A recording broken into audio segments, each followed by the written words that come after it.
You're listening to Driving Place-Based Innovation, a podcast series by Newcastle Gateshead Initiative produced in partnership with the Digital Tourism Think Tank. I'm Nicole, and I'll be your host for this series where we're going to be looking at how digital and technology innovation is driving transformation of North East England's visitor economy.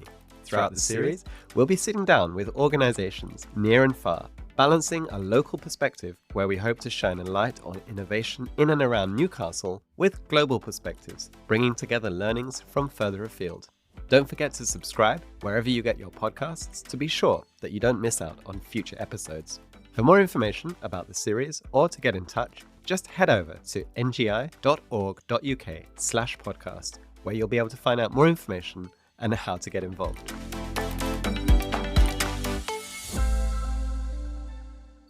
In episode 8 of Driving Place-Based Innovation, we want to look at the success of the circular economy and how it plays a central role in helping us to achieve our net zero goals, reducing waste and realising the opportunity of purpose-led business. First, we'll meet Hugh Stolliday, manager at Ouseburn Farm. He'll be telling us about how this charity remains true to its origins through everything they do, from supporting vulnerable adults to growing the food that is served in its cafe and its educational programs, where circularity is put to work. Although they've been tracking and reducing their carbon emissions for a number of years already, they recognise that establishing such bold ambitions sits at the very foundation of everything they do, building partnerships and collaborations which involve everybody in the conversation around sustainability. In today's episode, we're keeping it focused on the North East, where we'll then head over to Troy Terrington, chef patron at Dobson and Parnell, a restaurant which pushes the boundaries of British and European cuisine on Newcastle's vibrant quayside. He'll be telling us more about how the restaurant changes its menu on a daily basis to provide ethically sourced, local, seasonal and fresh produce, and their preserving techniques, and how they put sustainability at the centre of everything they do as a restaurant. Our conversation explores some of the opportunities to incorporate more sustainable practices within the restaurant business and how attitudes toward food quality, sustainability and standards has evolved in an ever-competitive landscape. We'll look at some of the challenges involved in achieving a truly circular restaurant business, but also some of the steps that can be taken which often go back to older traditions and techniques, whilst exploring the role that people and training play in translating all of this in today's guest experience.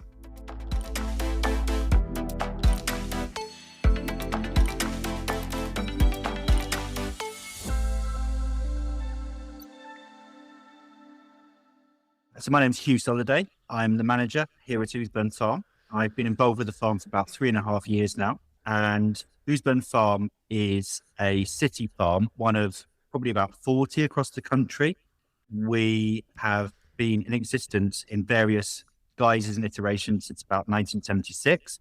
And we are a visitor attraction here in the centre of the Ouseburn Valley, which, as you may know, is one of the sort of most interesting and innovative parts of the city.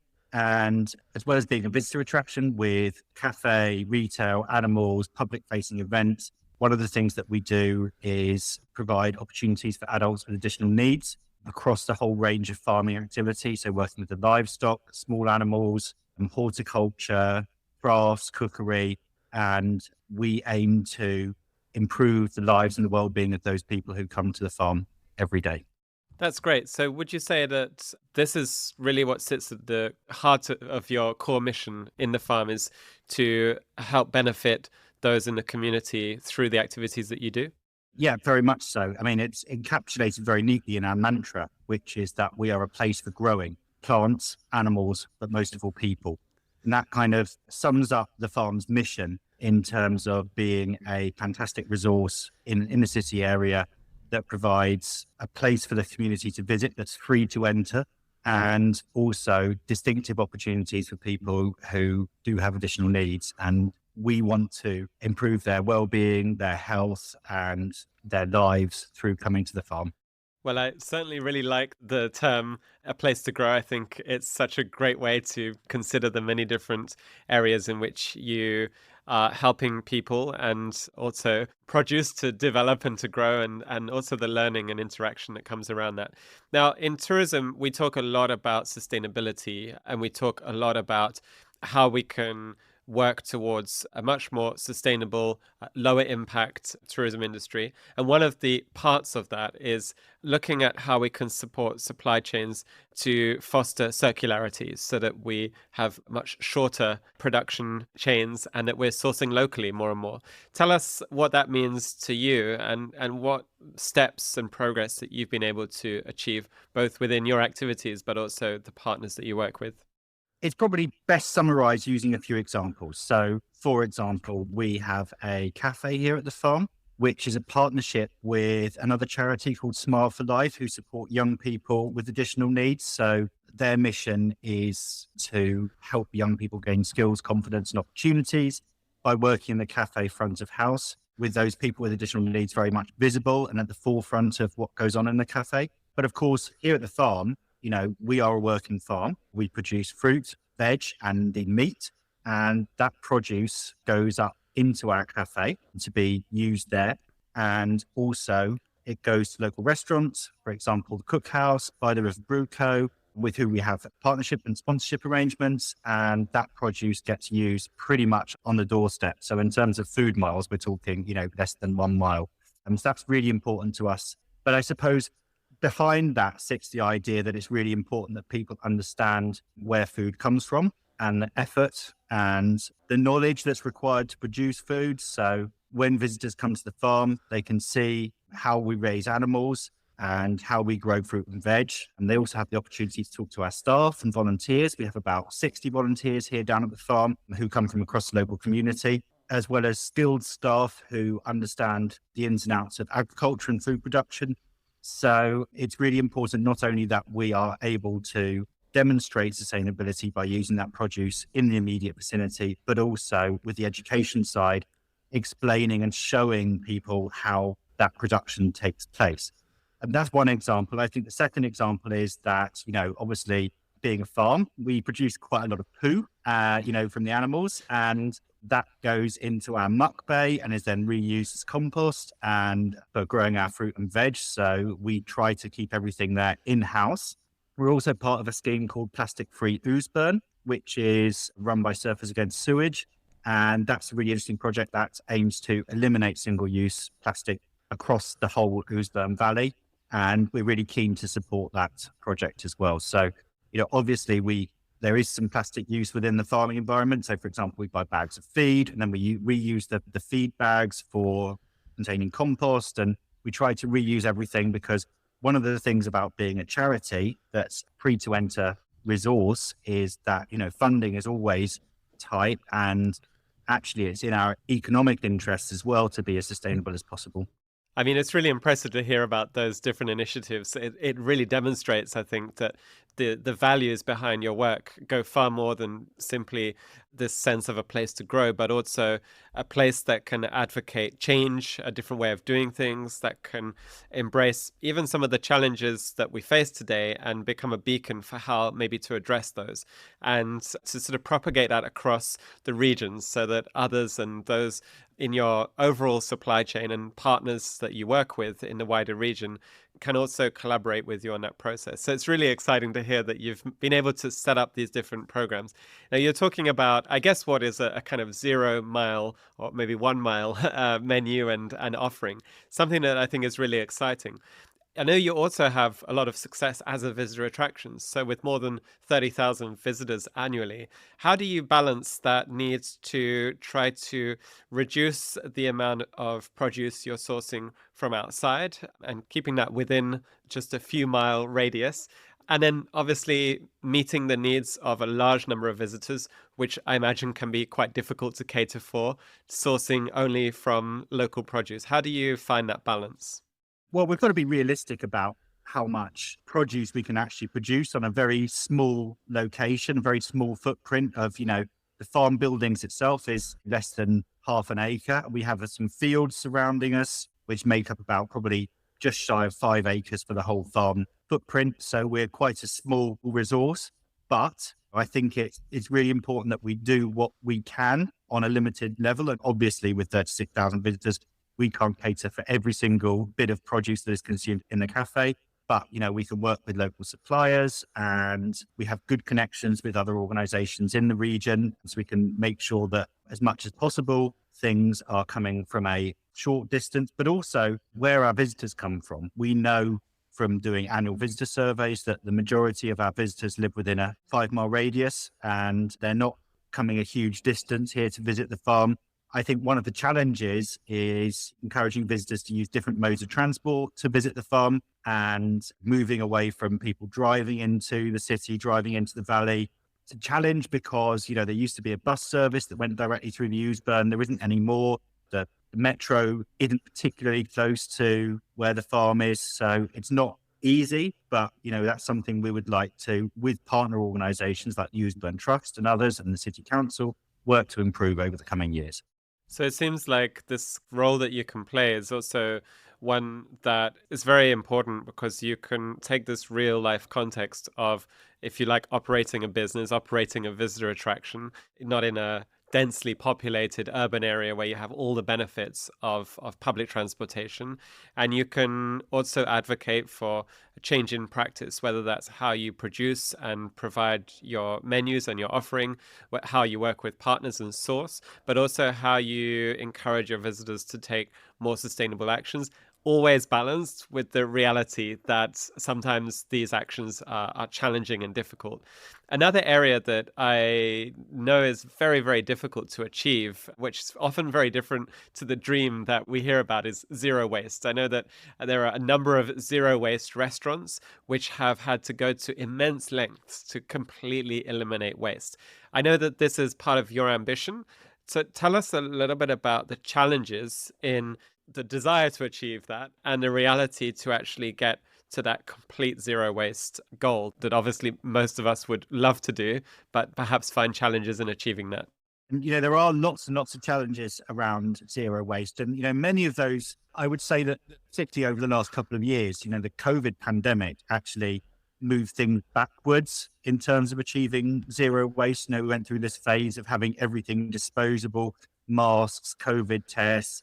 Hospitality businesses were using disposable plastics because they felt it was safer, and everybody was outside where they can't use glass, and all these challenges that we've had over the last couple of years. So I think there was a degree of challenge around that balance between zero waste and people expecting things to be single use and hygienic and all the rest of it. So I think there was a set of challenges around COVID. But there's other challenges as well. So for example, there's very strict rules about using, for example, food waste, feeding that to animals. You think that would be a no-brainer to take all the waste out of the cafe and feed it to the pigs. Well, unfortunately, you can't do that because there's very strict rules about what you can feed livestock following the foot and mouth outbreak. Seems like distant history, but it was probably only, 20 odd years ago. I remember it well. So there's definitely challenges there. And I think it's about incremental improvement. So if we're doing a big event, we've got the late shows coming up in a couple of weeks, we will use biodegradable cornstarch-based plastic produce that will just biodegrade. We take in compost food waste from local restaurants. They use our compost bins that we can then turn that into compost and reuse it in the farm. We try to, wherever possible, buy in as little as possible in terms of plastic or any other sort of disposable items that we might need to use. But I think zero waste is a goal, but it is a journey to get there, and we're probably not there yet. Yeah, and I guess it's one of those things that is really key to be realistic about. And for many businesses and even individuals that want to transition towards something that is along the lines of zero waste and a very, very short supply chain, I think you always have to balance then the reality and the almost impossibility sometimes of making those steps. But I think what you've really shown is how, in the case of what you're doing, you can also be a test bed. You can take those steps to change processes, and you can demonstrate the benefits or indeed the difficulties in that process. And that can allow others to then follow your lead. So I guess you play a really key community role in that sense as well.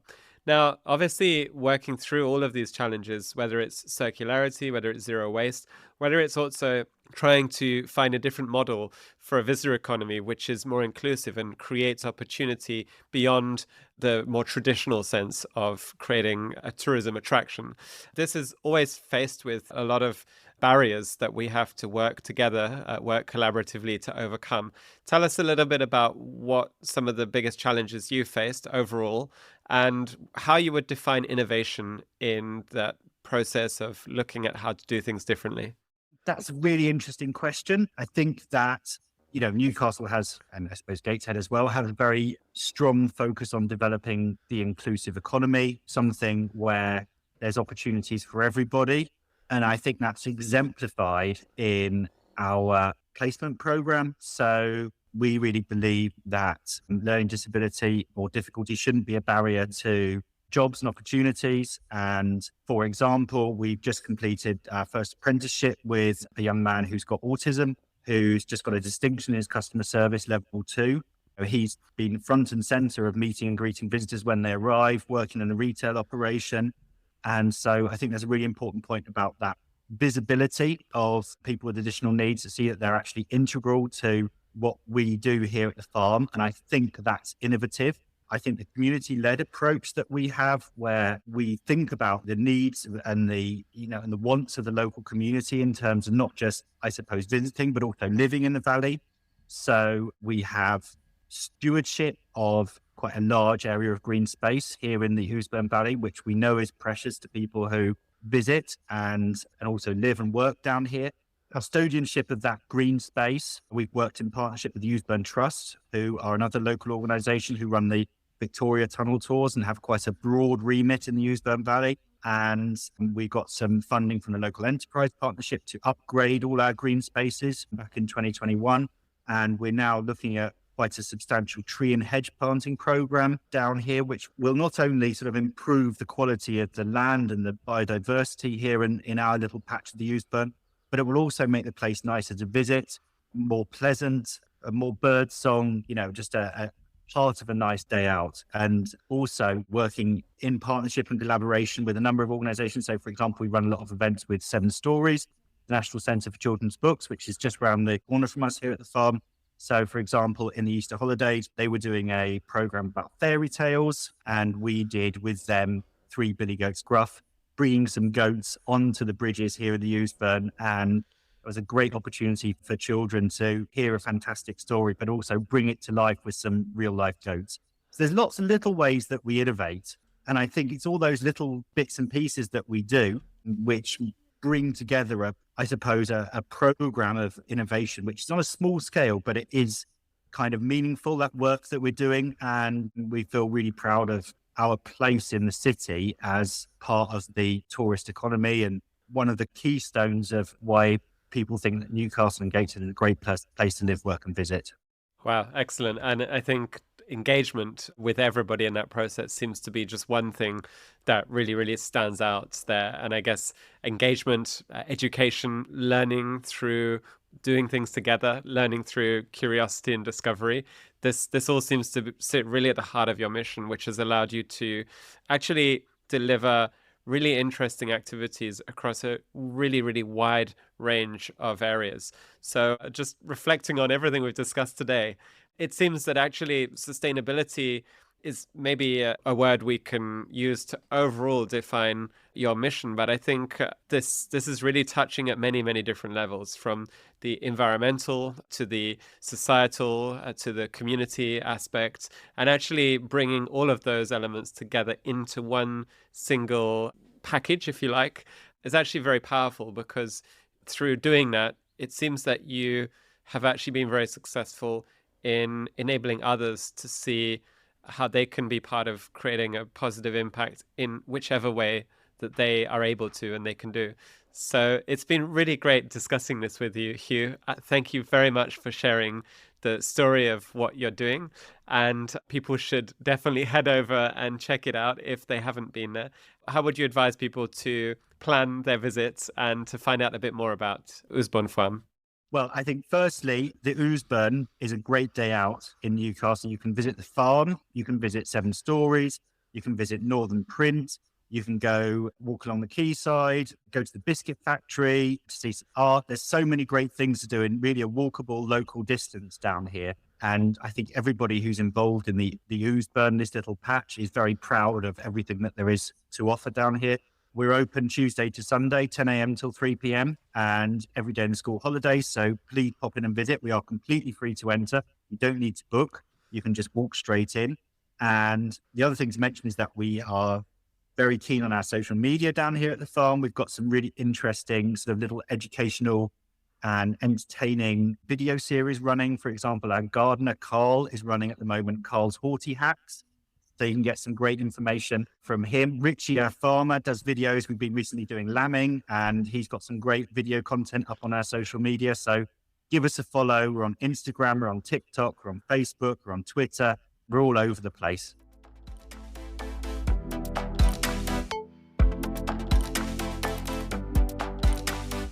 Now, let's head over to Troy Terrington at Dobson and Parnell on Newcastle's quayside to hear more about what sustainability means in the restaurant business and how the UK's food sector has evolved in recent years.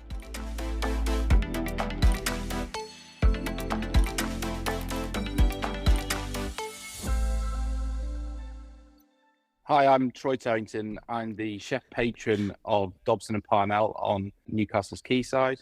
We've been open since 2016, and I think when we first started out, we had quite a clear idea of what we wanted to offer and the type of restaurant we wanted to be. And that was quite clear from like the design part down to the menus and the produce we were using. I think as we've had to evolve our offering and really try and adapt to the ever-changing climate of hospitality, not only in Newcastle, but also in the UK, I think more than ever, customers' expectations are higher than certainly when we first opened. And we've got to really push ourselves to maintain the same level and intensity that we started with. So that's quite tricky, but certainly something that we enjoy. And tell us a little bit about some of the expectations that you're seeing from customers or that you've observed over the years that you've been open.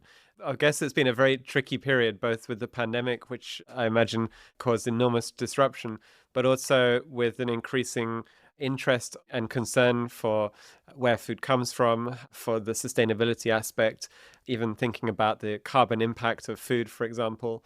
And at the same time, I guess you also have to battle with increasing financial pressures, which mean that people's choices are perhaps narrowed or slightly more difficult to win over that customer and to keep that spend. So tell us a little bit about how all of these issues have come together in how you've adapted and shifted the business over the last few years.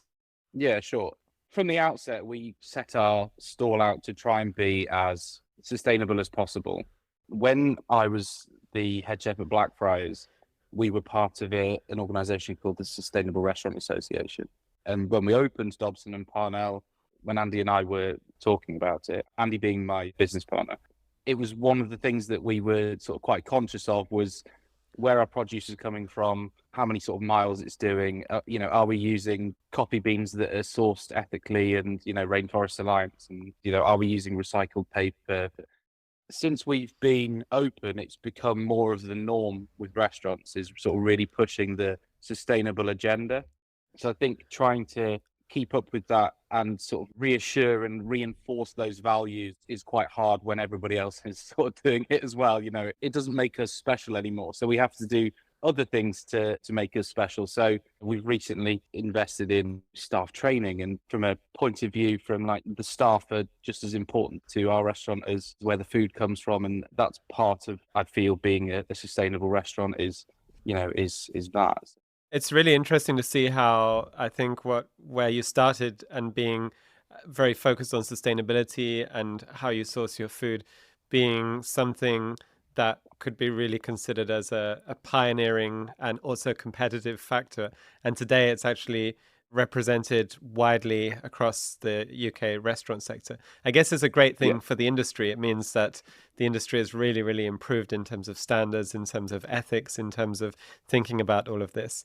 But it's also interesting to think that actually just doing it or just committing to that is no longer enough to be out in front and to lead the way alone in terms of being sustainable and therefore having a differentiator in a busy marketplace. How have you kind of reflected some of those ethics and some of those attitudes in the cuisine and in the offer that you have? I understand that your menus change daily to reflect the produce that you can source in, for example. Tell us a little bit about that and some of the thinking when it comes to circularity and how we can actually achieve that versus perhaps the reality. Sometimes I guess it's not always possible. The menus thing was basically so that we had the opportunity to use up as much as possible. And I guess that feeds into the circularity, theory of using your wastage in other areas. Pickling, brining, and fermentation have always been something that we've done. But again, it's one of those things that it's so easy for restaurants to do. It's become a lot more normal. So it's reinforcing those constantly on the menus and recycling even old ideas and reinventing dishes that we've had on previously that we'll use, say we had some fermented tomato juice. We managed to use it over 2 seasons because we could stretch that autumn season right the way into winter, and it fitted perfectly with this dish that we had on in winter. And as a chef, when you're preparing something, you have to look at it like, right, well, I've got my prime piece of whatever it is, but what about that? What about the stalks? What can I do with the stalks? What can I do with the outer leaves? What can I do with the bones, the skin? What can I do with any of that? And a lot of the time, you have to be very creative and sort of force it upon yourself and your team to really strive to extract as much flavour out of every single piece of produce as possible. So, yeah, it seems that there's definitely a greater awareness and commitment to just trying to use up every single thing that you have in terms of produce rather than let things go to waste. And I guess that also maybe flares up some creativity in terms of what dishes you actually bring forward, because you start to think about all of these things that maybe in the past would have just been thrown away and gone to compost. Tell us a bit about the customer in all of this, because with the restaurant scene changing, as you've described, I guess that means customers are not only more aware of sustainable restaurant practices, but also actively seeking it. So I know you communicate very well with your customers. So tell us a little bit about how you've helped both educate them, but also involve them in the process. So it's always been present on our menus. We've always been quite proud of the fact that we adopt that kind of a policy, and we're not shoving it down people's throats in that sort of sense, but we've never hidden away from the fact that we'll try and do things like that to extract flavour and all that kind of stuff. But I guess quite a big thing to us is if we have a dish on that's particularly popular and we get feedback from guests, it's one of those things of, right, well, this dish may have run its course, but at least we know that we can reuse that idea for something in the future or next year, or when it comes back into season. We can really try and take that customer feedback and put it back into our menus, or even if it's a certain technique or a type of sauce that we've made or something like that, we'll try and utilize it as much as possible to enhance the experience for the customer. And if they know that they can have that level of consistency, it's certainly something that I feel, even if I was dining out, if I knew that I was going to get something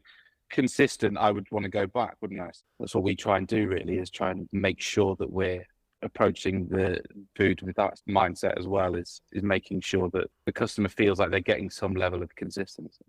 I guess it's quite a difficult balance between having to create dishes and to build menus based on the ingredients you have on the day, making sure that nothing is wasted and making sure that you try to bring in as much locally sourced and fresh produce as possible, and at the same time achieving that consistency, which I imagine is sometimes quite difficult if you're having to change and adapt. So it's really interesting to see where you find that balance. And in terms of the conversation with customers, I think it's really interesting what you were saying about just taking that time to listen and to understand what they are looking for, what they're interested in, what they respond positively to.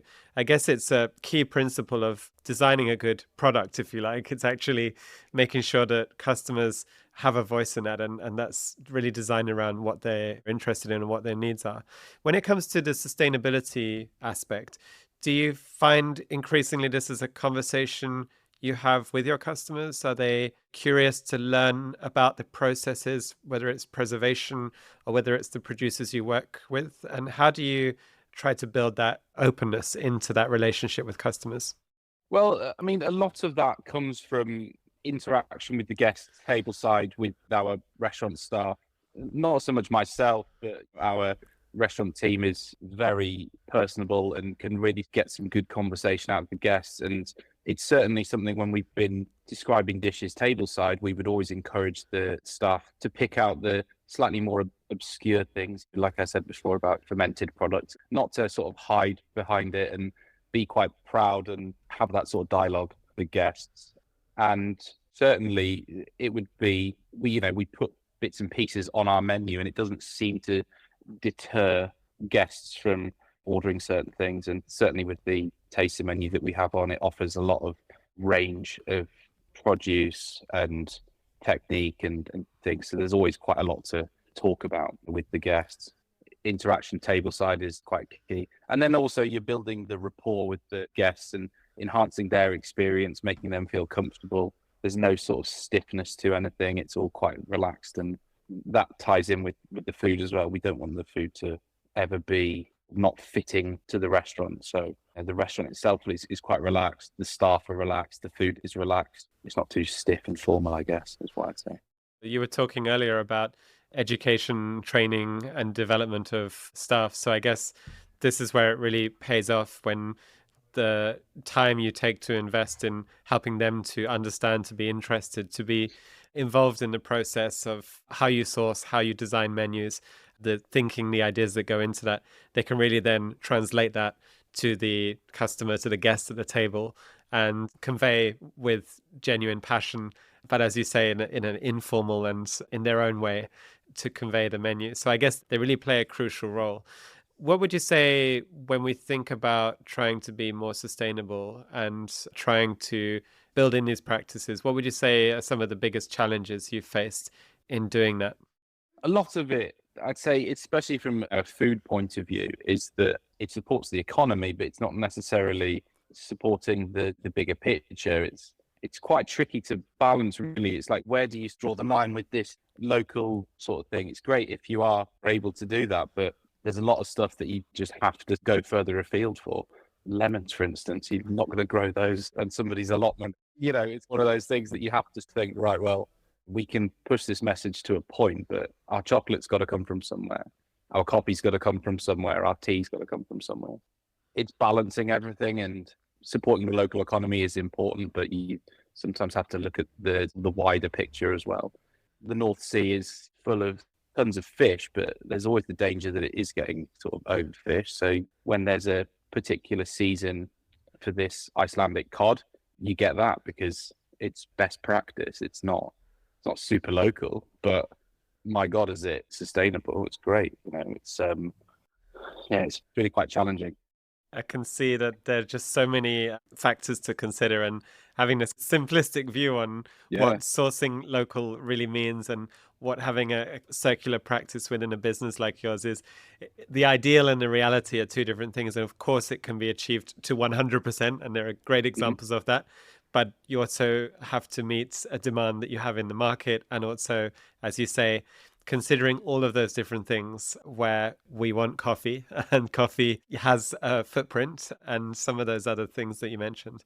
So I think it's just really great to have that perspective, that sense of realism that I think clearly we need to have if we are trying to make changes, but also try to somehow not end up at a point where it's so radical that we can't even recognize the menu or what it is that we're doing, because we would end up in a very, very niche space if we did that. Tell us now, lastly, I guess, what innovation means to you in the work that you've been doing. How would you define innovation in terms of a mindset, a thinking, and how it ultimately drives and defines the choices that you make within the business? In terms of innovation in the kitchen, using technology in the kitchen has been quite commonplace for a while. And I guess being able to perfect and make food more precise would always be key to streamlining the kitchen in terms of what our output is. But actually, a lot of the time you can get lost in that and it pulls too much away from what the food is. So again, you've got to pick and choose the bits that you stay true to. And a lot of the older techniques are actually more favorable for keeping maximum flavor and produce to its most simplistic. So in the kitchen, I'd say it's probably less important.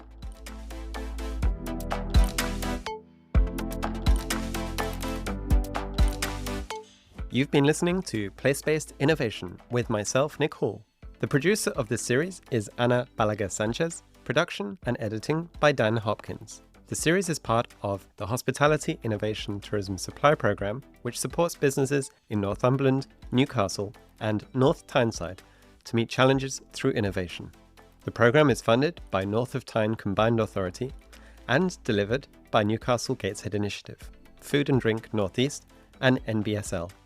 Don't forget to subscribe wherever you get your podcasts to get notified of future episodes. And if you've enjoyed today's podcast, why not take a moment to leave a review? Thanks, and we'll see you next time.